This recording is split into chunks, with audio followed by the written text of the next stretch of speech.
ما شاء الله على ميليتاو، دخل تاريخ الكلاسيكو بس من ورا. هدف ميليتاو العكس في مرماه هو رابع هدف عكسي في الكلاسيكو في القرن ال21، وده على حسب شبكه اوبتا للارقام والاحصاء. ملخص الكلاسيكو يا ابو الكباتن ان برشلونه كانت بتلعب بطريقه سيميوني، كله ورا الكوره، وطبعا عندهم حق لان كان عندهم غيابات كتير جدا، زائد كمان انك انت بتلعب في البرنابيو. اما عن ريال مدريد فما قدمش اي حلول هجوميه طول المباراه، ما عدا كره مودريتش اللي كانت في اول الماتش وراح انفراد وفي الاخر طلعها بره، والجول الاوفسايد اللي ما اتحسبش لبنزيما. وتير شتيجن الصراحه عالمي، هو 50% من قوه برشلونه. للاسف الكلاسيكو كان يخلو من المتعه. الاسطوره ميسي بيتهدد يا جدعان من مافيا في الارجنتين. لا لا لا، كله الا ميسي. مجموعه مسلحه في الارجنتين هجمت على متجر مملوك لعائله زوجة ميسي انتونيلا، وعلى حسب صحيفه ذا صن انه تم القبض على واحد من المافيا دول، وسابوا رساله مكتوبه بخط الايد على كيس من الفحم مكتوب فيها: ميسي نحن في انتظارك، جافا كين مهرب مخدرات ولن يحميك. بابلو جافا كين ده هو عمده مدينه روزاريو حاليا، والمدينه دي اللي ما يعرفش هي مسقط راس ميسي. وقالت بعض القنوات التلفزيونيه في الارجنتين ان ممكن تكون الرساله دي لمحاوله ابتزاز علشان ياخدوا فلوس من ميسي. وبس كده، اروح انا بقى اطمن على ميسي.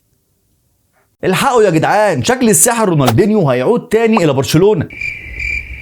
اعلن نادي برشلونه عن تعاقده مع اللاعب جواو مينديج رونالدينيو ابن الساحر البرازيلي رونالدينيو. وقع مينديج مع برشلونه عقد لمده موسم ونص. مينديج بيلعب في مركز المهاجم وعنده 18 سنه، وهينضم الى فريق الناشئين في النادي الكتالوني علشان يكون جزء من اكاديميه اللمسيه. وسبق لمينديج رونالدينيو ان هو لعب في نادي كروازيرو وهو عمره 14 سنه. كمان خاض فتره معاشه في مدينه برشلونه قبل ما ينضم الى برشلونه. وطبعا بتجمع رونالدينيو ولابورتا علاقه قويه جدا، لان لابورتا اصلا كان تعاقد مع رونالدينيو نفسه زمان. فهل تتوقع ان مينديج رونالدينيو هيبقى مستقبل برشلونه، ولا هي ماشيه وسايط وكوسه وخلاص؟ هل اشرف حكيمي فعلا متورط في قضيه اغتصاب؟ كشفت تقارير فرنسيه ان اشرف حكيمي متهم في قضيه اغتصاب لفتاه عندها 24 سنه في منزله، وان الفتاه رفعت قضيه ضد اللاعب. طبعا المحاميه بتاعت اشرف حكيمي نفت الاتهامات دي تماما. كمان صحيفه ماركا الاسبانيه اكدت ان اللاعب نفى الاتهامات دي تماما، وان باريس سان جيرمان بيدعم جدا اشرف حكيمي، وانه متاكد جدا من براءه اللاعب، واكدت ان النادي واثق جدا في العداله. فهل انت يا ابو الكباتن مصدق ان اشرف حكيمي ممكن يعمل كده؟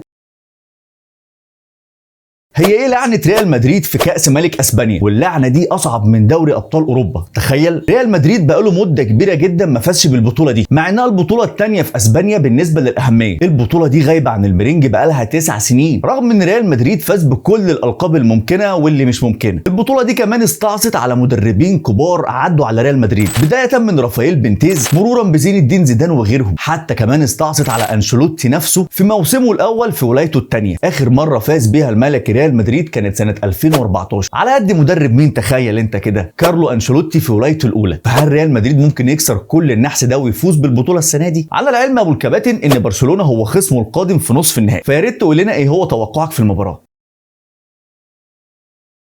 هو ازاي السلطان ابراهيموفيتش بيلعب في اي سي ميلان ببلاش من غير فلوس يعني؟ تعال اقول لك. ابراهيموفيتش عبر قناه دازن اتسال هو ازاي انت حضرتك اقنعت لياو بالتجديد؟ قال لهم ان انا خفضت راتبي بالفعل لاعطيه المزيد من المال، يعني خفض راتبه علشان اللاعب يجدد للميلان. فاتسال تاني هو انت ازاي خفضت راتبك من اجل لياو؟ لان الطبيعي مفيش حد بيعمل كده، ما تمشي يا عم ولا تروح في اي حته، انا مالي. فجاوب السلطان ابراهيموفيتش وقال انا عمليا العب مجانا في نادي اي سي ميلان، وقال له كمان اذا كنت تريد منزلي فسامنحك ذلك. يا جامد يا سلطان، يعني لو انت يا معلم عايز منزلي هديهولك برضه، وكل ده علشان خاطر اي سي ميلان. السلطان بيضحي من اجل الميلان. عارفين ايه اللي عاجبني في الموضوع؟ الراجل ده عنده 41 سنه وقت الفيديو ده يعني، فالشغف عنده واصل لليفل الوحش. الراجل ده ما زال في الملعب لانه محب جدا لكره القدم. تشوف وشه تحس ان هو عجز ولكنه قادر ان هو يلعب في الملعب. من وجهه نظري انا ان هو اسطوره من اساطير اللعب، وعلى ما اعتقد ان كتير منكم كمان مش هينكر ده. فهل انت متفق معايا ان ابراهيموفيتش اسطوره من اساطير اللعبه؟ نادي سعودي على وشك التوقيع مع النجم الارجنتيني دي ماريا. شكل السعوديه هتقلب الدنيا في الانتقالات الصيفيه اللي جايه. ذكر الصحفي بسكاي ايطاليا رودي جاليتي عبر تويتر ان دي ماريا تلقى عرضا من احد الانديه السعوديه علشان هينتقل ليه في الصيف اللي جاي، ولكن ابن الذين ما ذكرش بالظبط مين هو النادي. فهل هيزامل دي ماريا رونالدو في النصر السعودي، ولا هيروح نادي الاتحاد وهيزامل حجازي وطارق حامد، ولا ممكن نشوفه في الهلال ويزامل سالم الدوسري؟ 3 انديه بتراقب النجم البرازيلي فيرمينيو بعد اعلان وكيله نيته عن الرحيل عن ليفربول. عقد فيرمينيو مع ليفربول هينتهي اخر الموسم بالظبط في 30 يونيو المقبل 2023. وذكرت صحيفه فوتبول ايطاليا في تقريرها ان الانتقالات الصيفيه اللي جايه في ايطاليا هتكون معركه على فيرمينيو وما بين 3 انديه كبار في ايطاليا وهم اي سي ميلان وانتر ميلان واليوفنتوس. وذكرت كمان الصحيفه ان اقرب نادي فيهم هو نادي اي سي ميلان لان النادي محتاج لمهاجم ويكون بسعر منخفض. فهل تتوقع ابو الكباتن فيرمينيو هيروح لاي نادي في الصيف؟ لا بديل عن الفوز عند النادي الاهلي. النادي الاهلي في افريقيا لازم يقتل اي فرقه هيلاعبها. اللي عاوز يكسب افريقيا يا باشا لازم يدوس على اي فرقه تيجي قدامه. ما اضحكش عليك طبعا فرحان بفوز النهارده، ولكن انا كاهلاوي طماع شويتين. كان نفسي نكسب 5 ولا 6، خصوصا ان الماتش كان يسمح بده، وربنا انا متاكد كنتوا انتوا كمان فرحتوا. انما الاهلي فاز 3 بس على القطن الكاميروني بهدف محمد شريف واحمد القندوسي ورأفت خليل. كمان مبسوط من اللاعبين الشباب اللي بقينا نشوفهم كتير في النادي الاهلي. الاعمار بدات تزيد يا جدعان والملعب عاوز نفس. علي معلول ما زال اسرع ديليفري في مصر وهو كان احسن لاعب الاهلي النهارده. ومبسوط كمان من القندوسي وتسجيله اول اهدافه مع النادي الاهلي. وكمان مبسوط من رأفت خليل، شكله هيبقى لعيب جامد وان شاء الله يبقى مولد نجم جديد في القلعه الحمراء. كده بقى يا ابو الكباتن مجموعه الاهلي بتقول ايه؟ كل فرق المجموعه لعبت 3 ماتشات. صن داونز الاول ب7 نقاط، والهلال السوداني في المركز الثاني ب6 نقاط، والنادي الاهلي في المركز الثالث ب4 نقاط، وفي المركز الاخير القطن الكاميروني ب0 نقاط. مش بقول لكم كان نفسنا نكسب 5 ولا 6؟ فهل النادي الاهلي قادر على العبور من دور المجموعات؟